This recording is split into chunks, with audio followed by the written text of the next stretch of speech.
Director గారు PS Narayana గారు చెప్పండి సార్. సార్ మీరు అంటే కేఎస్ ప్రకాష్ గారి దగ్గర పనిచేశారు. అప్పుడు 40 years నుంచి ఇండస్ట్రీ అప్పటికి ఇప్పటికి చేంజెస్ ఏమన్నా గుర్తించారా? అంటే ఇప్పుడు అంటే టెక్నాలజీ చేంజ్ అయింది, సార్ కథలు కూడా ఇప్పుడు డిఫరెంట్ కథలు వస్తున్నాయి. సో మీరు ఆలోచించిన కథ ఇప్పుడు ప్రేక్షకులకు ఉంటుందా లేదా అప్పుడులా? ఇప్పుడు నేను దాని గురించి ఆలోచించలేదండి. ఎలాగంటే ఇప్పుడు ఆడియన్స్కి ఎంతవరకు రీచ్ అవుతుంది. ఇప్పుడు నేను నాలో క్రియేటర్ ఉన్నాడు, క్రిటిక్ కూడా ఉన్నాడు.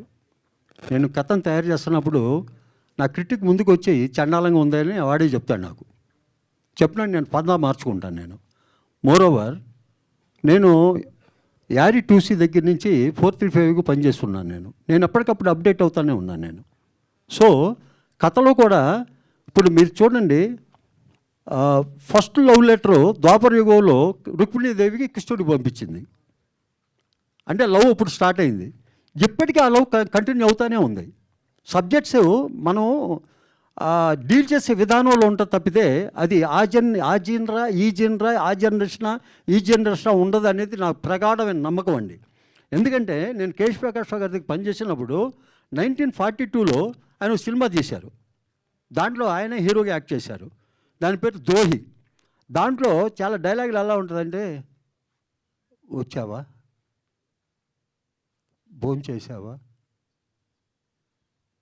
సరే పడుకో, ఇలా ఉంటుంది.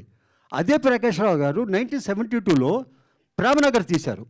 అది ఈరోజు ever lasting movie, memorable movie. So ఆయనకి నేను the last associate for KS Prakash గారు.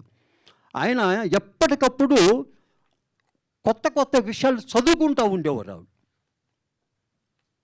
నేను ఆ స్కూల్ నుంచి వచ్చాను. అందుకని మనం ఏంటంటే డే టు డే ఎప్పటికప్పుడు మనం అప్డేట్ అవుతుండాలి. But theme is the same, but workout is the different, what I believe.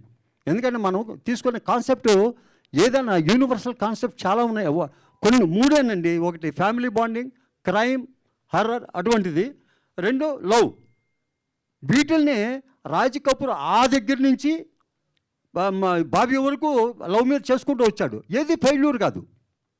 కనుక నా ఉద్దేశంలో ఏంటంటే సబ్జెక్ట్ అనేది ఏది కొత్తగా ఉండదు, బట్ ట్రీట్మెంట్ కొత్తగా ఉంటుందని నా ఫీలింగ్.